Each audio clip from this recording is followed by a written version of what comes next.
Bienvenidos a CEU Talks Empleabilidad. Hoy actuamos en el Teatro Real. Ignacio García Belenguer dirige el Teatro Real de Madrid, reconocido como el mejor teatro de ópera del mundo en el año 2021. Y este premio no es una casualidad, es fruto de una visión para el Teatro Real que lideró un discreto, trabajador e incansable Ignacio, gracias a una combinación de gestión empresarial y artística, de fondos privados y públicos, y fruto también de su capacidad de relación, su perfil colaborador y negociador, siempre desde el respeto y la generosidad. Encantador de serpientes y domador de leones, dicen. Es un zaragozano con los pies en la tierra, muchísimo sentido del humor y cierta retranca. Escucha y sabe dar sin que le cueste, eso que pasa naturalmente en las familias numerosas. Le acompaña la tenacidad del opositor, la vocación de servicio público, la humildad y una energía que recarga en su tierra con los suyos. Escucha, déjate inspirar y apunta las claves. Ignacio, ¿cómo estás? Fenomenal. Bueno, muchas gracias por estar hoy con nosotros aquí. Ya sabes que estas entrevistas, ¿qué queremos? Queremos que la gente joven vea a las personas detrás de grandes instituciones o grandes empresas y conozca un poquito más vuestra trayectoria, pero sobre todo para que ellos puedan verse reflejados y sacar algunos aprendizajes. Entonces, bueno, pues gracias por compartir este rato con nosotros y con todos los estudiantes del CEU. Muchísimas gracias a vosotros. Para mí es un placer tener este rato con vosotros, con el CEU, con quien me une una estrecha relación. Mi hija es estudiante en el CEU de Medicina, con lo cual todo lo que sea colaborar con vosotros y por la grandísima y excelente labor que estáis haciendo, pues encantado. Bueno, además va a ser estupendo porque entonces vas a poder casi como hablar a tu hija directamente a través de la entrevista. Mira, yo lo primero que voy a preguntarte es, al final uno es fruto de su biografía, ¿no? De cosas que le han pasado en la vida que hacen que hoy seas como eres. Entonces, ¿y qué datos traes de tu biografía que tú explicas y te dicen, no, esto es lo que me hace ser como soy yo o como comportarme de esta manera? Yo diría que yo he tenido la suerte de formar parte de un cuerpo, el Cuerpo Superior de Administradores Civil de Estado, de una oposición que te permite una versatilidad de puestos. Al final, en mi carrera profesional me ha permitido pasar por puestos muy diferentes, totalmente diferentes. Empecé en el Ministerio de Fomento con un trabajo mucho más funcionarial, después en la Delegación del Gobierno de Madrid, que es un puesto de trinchera, de vivir lo que pasa cada día en los temas de seguridad, de todo lo que ocurre en la ciudad. Posteriormente estuve en el Palacio Real, en la Casa de Su Majestad el Rey, con lo cual eso te permite otra manera de enfocar y ver las cosas. Posteriormente en la Agencia de Protección de Datos, en un puesto jurídico y ahora en el Teatro Real. Con lo cual, el poder tener una carrera con puestos tan diversos, eso te hace crecer, te hace ver las cosas diferente y sobre todo te hace aprender. Claro, fíjate que alguien te calificaba y me decían, bueno, es que es un funcionario atípico, ¿no? Entonces, quiero decir, ¿tu carrera es atípica en el mundo funcionarial o hay carreras del mismo perfil tan variadas y Mi carrera es en cierta medida atípica porque los sitios que he estado eran un poquito atípicos, ¿no? Eran instituciones muy verticales, la Delegación del Gobierno, el Palacio Real, el Teatro Real, todo eso. La Agencia de Protección de Datos no es un ministerio al uso donde desarrollas tu carrera. Eso también te permite en este tipo de instituciones tener mucha más creatividad, buscar mucho más el talento, descubrir mucho más a la gente, mucha más autonomía. Y eso, bueno, pues al final también te hace crecer como persona y profesionalmente sobre todo. no, la verdad es efectivamente gracias por traer esa visión, ¿no? Porque uno a veces le cuesta entender o ver la vida funcionarial desde fuera. Yo creo que acabas, ¿no? Que probablemente a los estudiantes les acabas de dar una pista de por dónde puede ir la carrera que igual no se habían planteado hasta ahora. Yo soy un gran defensor del servicio público. O sea, creo que trabajar para la administración, y ahora yo estoy en un sitio o está en sitios que no son típica administración, es un gran privilegio. Es la empresa más grande del país, tienes el mayor número de puestos, puedes hacer, y sobre todo en el cuerpo al que pertenezco yo, desarrollar una gran carrera profesional y estoy convencido que en la administración hay grandísimo talento. Es decir, si no fuera así, la administración no funcionaría, ¿no? Y a veces tenemos una visión de la administración como más funcionaria en el sentido más negativo y peyorativo, más burocrático, y en cambio la administración hay gente muy bien preparada, con muchas ganas de trabajar, que al final son los que hacen que la administración y el servicio público funcione. Yo creo que lo has apuntado ahora en la respuesta, pero ¿qué valores dirías que son los que te han movido en el entorno profesional? Yo creo que algunas cosas intuyo por lo que estabas contando, ¿no? Por un lado, el valor del servicio público, sin duda, pero yo creo que la idea de poder mejorar las cosas, de poder cambiar las cosas, de creer que el trabajo de pocos al final hacen un mucho, y esa sensación de sentirse satisfecho con el trabajo que realizas, ¿no? Que te vayas al final del día y dices, hombre, pues hemos ido construyendo cosas, ¿no? Creo que tener un trabajo en ese sentido gratificante que te permita que pienses o que hagas cosas o que crees cosas, eso es un grandísimo privilegio, ¿no? Y un caso que el Teatro Real, que estamos creando todo el día arte, cultura, producciones, conciertos, eso es un privilegio ver cómo las cosas aparecen un día por la mañana y cambian totalmente por la noche. Está claro. Hablando de esto, y yo creo que también lo estás apuntando un poco. ¿Algún logro profesional que estés particularmente orgulloso? ¿Algún? Bueno, yo creo que he tenido la suerte de hacer las cosas como pienso que se deberían hacer, ¿no? Pero creo que también es difícil a veces el gestionar el éxito, ¿no? Creo que eso hay que aprender a cómo gestionas el éxito y gestionas tu propia carrera, ¿no? Saber cómo la quieres modular y ser dueño de tus propias decisiones, ¿no? Saber en cada momento qué decisión tienes o qué puesto quieres desempeñar o qué trabajo quieres realizar, ¿no? Y para eso tienes que pensar a dónde quieres ir, ¿no? Yo puedo contar anécdotas, ¿no? A veces entrevistas a gente y ves currículums y ves que es gente que ha estado 2 años en cada sitio. Dices, a ver, yo recuerdo aquí una persona que se incorporó al teatro y veía su currículum y había estado 2 años, 3 años en cada sitio. Y le decía, te tienes que incorporar aquí, pero te tienes que convencer de que tienes que estar 6 o 7 años. Tienes que modular tu carrera para que realmente no puedes ir picando en cada sitio, ¿no? Y eso te permita pues, consolidarte, crecer, aprender, aportar a la institución, y creo que eso es importante, ¿no? El sentirte parte de tu institución o parte de tu empresa y con el trabajo que estás haciendo. Claro, ahora que lo dices, fíjate tú, este sería un consejo profesional que darías a los estudiantes que nos están viendo. Es decir, ahora están en 22, 23, ¿no? Entonces, el mundo son todo posibilidades, como también es más tarde, pero también te da cierto vértigo cuando estás ahí poniendo un pie, terminando la carrera, ¿y ahora qué hago? O sea, ¿tú lo tenías claro cuando empezaste tu carrera? Yo tenía claro que quería trabajar en el servicio público, eso sí que lo tenía claro, ¿no? Tengo claro que en los puestos de trabajo tienes que estar un periodo suficientemente largo, de 6 7 años, para realizarte como persona y para que crezca el sitio donde estás tú trabajando, ¿no? Y creo que eso es importante. Tienes que sentirte cómodo y satisfecho con el trabajo que estás haciendo.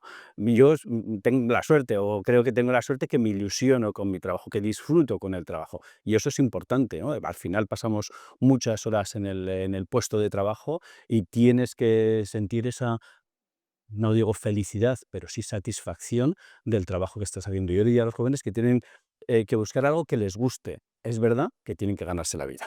O sea, no se trata aquí de buscar algo que te guste, que no te Que no te permita lo permita. tener una vida cómoda, suficientemente cómoda, ¿no? Pero sí que es importante tener un trabajo en el que tú te veas reconocido, te veas satisfecho, se sepa gestionar tu talento, se sepa gestionar tu creatividad, y eso es Eso es importante. importante. Fíjate, estás viendo por la trayectoria que has llevado, que has tenido cambios, no en 2 años, pero has tenido unos cambios profesionales a lugares muy diversos. Al final, todo cambio, ¿no? Siempre produce pues, oye, grandes ilusiones y también grandes retos o grandes inquietudes. ¿Cómo gestionas los cambios profesionales? Pensando un poco en, oye, en esta gente joven que nos está viendo, o sea, ¿qué te pasa, ¿no? ¿Qué le pasa a un profesional como tú y además preparadísimo y con una oposición? ¿Qué le pasa cuando tiene un cambio de trabajo? ¿Qué Eh, retos tiene? Creo que sobre todo trabajar. Creo que el elemento de el esfuerzo, la dedicación, el trabajo, el tiempo, el demostrarte a ti mismo y a los demás lo que vales, ¿no? Yo creo que ese elemento de capacidad de trabajo es un elemento básico en cualquier reto profesional, ¿no? Es cierto que un cambio de trabajo supone un reciclaje, ¿no? Y eso también es muy positivo, ¿no? Aprendes cosas nuevas, ves nuevos espacios, conoces nueva gente, y trabajar con buenos equipos te permite también crecer personalmente, ¿no? Ese, si tuviera que dar un consejo, creo que el elemento clave, que no siempre el triunfo es de los más inteligentes, sí que es muchas veces el triunfo de las personas que más dedicación, más trabajo, más empeño, a veces más cabezonería, puedas tener para sacar o para desarrollar tu carrera profesional. Me hace mucha gracia porque a mí esto mi padre me lo decía constantemente, lo de no es todo el mundo no es de los más listos, ¿no? Tiene que ver con el empeño y el Sí, trabajo. es verdad que yo defiendo un poquito, yo soy aragonés y a veces me dicen que soy cabezón, defiendo un poquito la cabezonería, ¿eh? Creo que un líder o que una persona que ocupa un puesto de responsabilidad, es verdad que tiene que saber escuchar. pero al mismo tiempo tiene que saber decidir. Y es igual de complicado en las dos, ¿no? Y cuando tienes las ideas claras, sabes cuál es el sitio, la manera que tienes que Sí. hacerlo, tienes que creer en eso. Si te equivocas, pues ya gestionarás el fracaso, pero si no, y ese componente creo que siempre se dice que los líderes siempre son un poquito cabezones. Fíjate, acabas de decir gestionar el fracaso. Esto sí que me interesa un poco, ¿no? Porque ¿qué vemos también? Que cuando uno es muy jovencito, el feedback que te pueden dar de mejora o que algo te salga mal, ¿no? O sea, hay gente que verdaderamente vio. Entonces, pero a todos nos salen mal cosas muchas veces. Entonces, ¿cómo gestionas tú el fracaso? O sea, ¿qué herramientas tienes, ¿no? Para decir, bueno, ¿cómo, Bueno, cómo lo gestiono? yo hace poco leí un libro que era El líder irreverente, y había un capítulo dedicado a trabaja para que te echen. Y yo eso lo defiendo, ¿eh? Tienes que tener la seguridad de que no te van a echar, y eso lo tienes que tener claro, ¿no? Pero estar convencido de que estás haciendo una cosa que apuestas por algo, ¿no? Es decir, con el sentimiento de que tienes que crear un nuevo proyecto, ¿no? Con la garantía de que puede salir mal.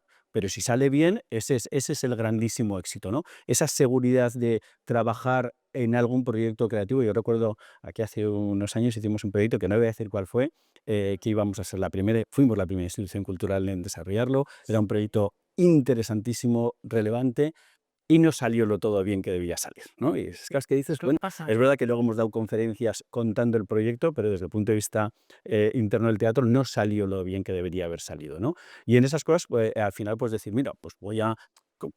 analizas los errores, por supuesto, pero no intentas no coartar la creatividad de la gente, porque si no, esa persona no va a volver a hacer otro proyecto en su vida. Es decir, al final le dices, bueno, ha salido mal, analicemos por qué, pero veamos la manera, si no al final la gente incluso se funcionariza, ¿no? Es decir, he hecho esto, he apostado por esto, ha salido mal y encima me he llevado una Bueno, bronca. además, La próxima vez no hago nada. vamos a ver qué rescatamos, ¿no? De eso que ha salido mal, siempre hay algo que se puede Y rescatar, creo que puede eso, incorporar. transmitir a los equipos que tienen que tener su propia autonomía, su propia capacidad de gestión, su análisis del reto y del riesgo, y gestionarlo, ¿no? Es verdad que gestionar el fracaso no siempre es fácil, ¿no? Es un proceso de aprendizaje, ¿no? Hay Sí. veces que hay gente que fracasa en cosas y luego te los cruzas por el pasillo y bajan la cabeza y no quieren hablar contigo. Eso no es la manera de gestionar el fracaso, ¿no? Tienes que levantarte al día siguiente y empezar de nuevo. Fíjate, hay una figura que no sé si tú has tenido la suerte de tener a lo largo de tu carrera, que lo que son los mentores, oficiales u oficiosos, ¿no? Porque en la vida siempre hay alguien a quien uno puede tirar. Y sí que a veces cuando uno empieza en un sitio, qué importante es saber a quién preguntar. Pues eso, oye, no, si no lo sé, lo pregunto. Si sale mal, recibo el feedback. ¿Has tenido tú a alguien que te acompañe en la vida o a gente a la que te has inspirado? Yo creo que he tenido la suerte de tener unos jefes, unos buenos jefes, de los que he aprendido. Creo que es importante tener un jefe del que puedas aprender, ¿no? De que le puedas tener como referente. Y creo que en eso he tenido la suerte de ser así, ¿no? Y creo que al final te marca, ¿no? El tener una persona con la que trabajas, primero que lo admiras, que lo respetas, que crees y confías. Y probablemente que te ayuda, ¿no? Y tener, hay veces que hay gente que no tiene carreras profesionales brillantes, siendo brillantes, y es porque a veces no han encontrado un jefe que Sí. les apoye, ¿no? El jefe al final tiene que tener un componente de bondad, ¿no? De dejar, de que permitir a los equipos que crezcan, y tienen que crecer, ¿no? Tienes el riesgo que cuando crezcan se pueden ir, pero eso es un tema que hay que asumirlo, ¿no? Pero es el otro riesgo, Sí, que no que no, crezcan. que no crezcan. Hay una cosa interesante porque decías, ¿no? Lo de jefes y no jefes, y ya cuando uno tiene cargo de responsabilidades, pues parece que tiene un rol distinto. Pero, ¿cómo encajas tú el feedback? Es decir, aquí el feedback tiene dos cosas. Uno es el darlo, ¿no? Que es una cosa, cómo dices las cosas de manera, pero también el que te lo dan, el que te lo den, ¿no? ¿Cómo encajas o cómo se te puede decir algo que igual... Yo creo que lo llevo bien. Yo creo que lo llevo bien. Yo creo que en eso, creo que me gusta escuchar, por lo menos escuchar. Yo siempre digo que, en decisión desinformada es decisión equivocada. Y primero lo que tienes que tener es información, rigor, saber las cosas, tener información de cómo son, de cómo se han producido, y en base a eso tomar una decisión, ¿no? Entonces, tener ese feedback de primera mano. Y a veces, lo típico que se llama el puenteo, ¿no? A veces me gusta puentear un poquito y ir a quien lo sabe realmente, ¿no? Para que te dé la información sin matiz, ¿no? Y luego tú ya tendrás la responsabilidad de introducir los matices, creerte el 100%, el 80%, el 60%, introducir variables que, bueno, pues como jefe te toca asumirlos, ¿no? Pero creo que es bueno oír a los equipos, saber qué es lo que opinan, cómo lo ven, porque también en ese sentido valora su capacidad de trabajo, su capacidad, su visión estratégica de las cosas. En cuanto hablas con una persona, te cuenta un proyecto o te cuenta un resultado, o te cuenta, ves viendo qué capacidad analítica de resumen, de exposición, de capacidad oral, de capacidad de transmitir, de la mirada que tiene, de cómo te lo explica, de cómo se entusiasma, y eso ya te indica un valor, ¿no? Para poder interactuar, ¿no? Y al final eso te permite, bueno, pues tomar decisiones, ¿no? Esa es la gran pega a veces del teletrabajo, ¿no? Es difícil tener ese elemento de proximidad cuando tú no tienes a esa persona enfrente, ¿no? Que te lo explica. Y es verdad que una cámara lo puede hacer sin duda, pero el elemento del contacto físico personal, ese es importante a la hora de tomar decisiones. Yo creo que este tema es muy interesante que saques este tema porque lo que sí estamos viendo y sí se ve en el entorno profesional es que las generaciones más jóvenes tienen casi como una de los requisitos para incorporarse en un lugar el que el teletrabajo sea mucho, ya no sé si 2 días, 3 días, 5 días, pero que sea el teletrabajo ocupe mucho de su tiempo. Y claro, tú has puesto ahora encima de la mesa un tema muy interesante, que es qué partes son conocimientos técnicos que hace falta tener y qué partes son otro tipo de habilidades. Y tú ahora me estabas hablando de otro tipo de habilidades que se ven. Entonces, no, vamos a profundizar un poquito en eso, en qué más necesitan tener una persona que se incorpora a trabajar, además del conocimiento específico del área en la que está trabajando. Principalmente, yo diría entusiasmo. Es decir, la gente se tiene que entusiasmar con el trabajo que hace y creerse el trabajo que hace y a la empresa o la institución a la que pertenece, ¿no? Yo creo que no hay cosa peor que alguien que hable mal de su propia empresa, ¿no? O de su propia institución. Al final tienes que estar convencido, ¿no? Tienes que tener la doble visión de ser muy riguroso, en mi opinión, con el trabajo, Ujú. saber ser experto en cada cosa, ¿no? Ser especialista, el que sea economista, economista, el de derecho, el de derecho, el de marketing, ser el mejor en tu ámbito y por lo tanto eso te da una cualificación técnica y al mismo tiempo ser capaz de remangarte, ¿no? La palabra remangarse, eso creo que es un elemento básico, ¿no? Saber sentarte con los equipos, quitarte la americana, subirte las mangas y empezar a trabajar con los demás, a saber qué es lo que está ocurriendo, ¿no? Aquel que es excesivo jefe o aquel que cae en el micro probablemente se equivoca, ¿no? Tiene que saber combinar esos dos elementos de capacidad de decisión, de liderazgo y de organización y al mismo tiempo saber de entender el pequeño problema que tienes, que puede ser que para la institución sea pequeño, pero para la persona que te lo está contando es relevante, ¿no? O para ese proyecto es relevante. Si lo llevas al contexto, pues a lo mejor es un tema mínimo, ¿no? Pero sí que hay que valorarlo cada cosa como si fuera lo más importante, eso sí, poniéndolo en el contexto adecuado. Estábamos pensando un poco en los estudiantes que van a escuchar, qué importante es, y ahora vamos, qué importante es saber lo que a uno se le da bien, además, y saber aquello en lo que, no sé, pues necesita trabajar un poquito más. ¿Tú qué crees que se te daba bien, no? Si empiezas ahora mirando un poco la vista hacia atrás, ¿qué se te daba bien con veintitantos años? ¿Qué crees que se te daba bien? No lo sé, no lo sé. Yo creo que probablemente lo que se me da bien es creer en lo que hago. Y con eso, cuando tú crees en lo que haces, lo demás, bueno, pues son habilidades, aptitudes, actitudes, capacidades, inteligencia, capacidad de esfuerzo, creatividad. Pero cuando te ilusionas, te entusiasmas, te crees el proyecto, te crees el trabajo que los demás hacen, que tú mismo haces, eso te facilita mucho el camino. Creo que eso es importante. Eso es importantísimo. Bueno, ya casi estamos llegando al final. ¿Hay algo que no te haya preguntado que te encantaría contarnos? Creo que si le tuviera que decir algo a los jóvenes es que busquen un trabajo que les guste, que busquen un trabajo que les guste, que se entusiasmen, que no tengan miedo al cambio. Es decir, es verdad que en una carrera profesional tienes que cambiar pero al mismo tiempo tienes que ser estable. Creo que tienes Sí. que saber capaz de gestionar estratégicamente tu carrera profesional de manera adecuada, ¿no? Saber dónde quieres ir, saber tus habilidades, en qué ámbito te quieres dedicar, pero también es verdad que llega un momento en que te puedes tener que reciclar, ¿no? Que decir, bueno, pues voy a cambiar de sector, voy a cambiar. Yo he cambiado profesionalmente de sectores que no tienen nada que Totalmente, ver. sí, Y eso también es un elemento muy motivador, ¿no? sí. Entonces, el componente de motivación, de capacidad de trabajo, de rigor, de entusiasmo, de creatividad, de no tener miedo al fracaso. Al final tienes que fracasar en la vida y el fracaso hay que saber gestionarlo, ¿no? Probablemente hay muchos gente que dice, yo no contrataría a nadie que no haya fracasado nunca, ¿no?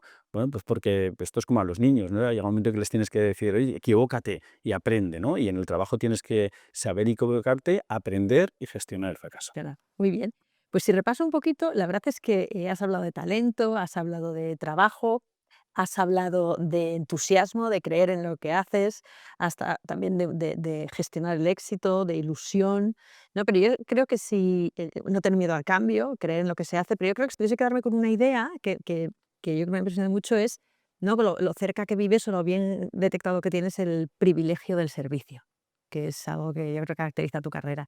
Pues muchísimas gracias, Ignacio, por este rato. Nada, muchísimas gracias a vosotros. Como siempre es un placer daros la enhorabuena por el excelente trabajo que estáis realizando y tenéis a disposición el Teatro Real para lo que Es queráis. un lujo estar aquí. Gracias. Muchísimas gracias.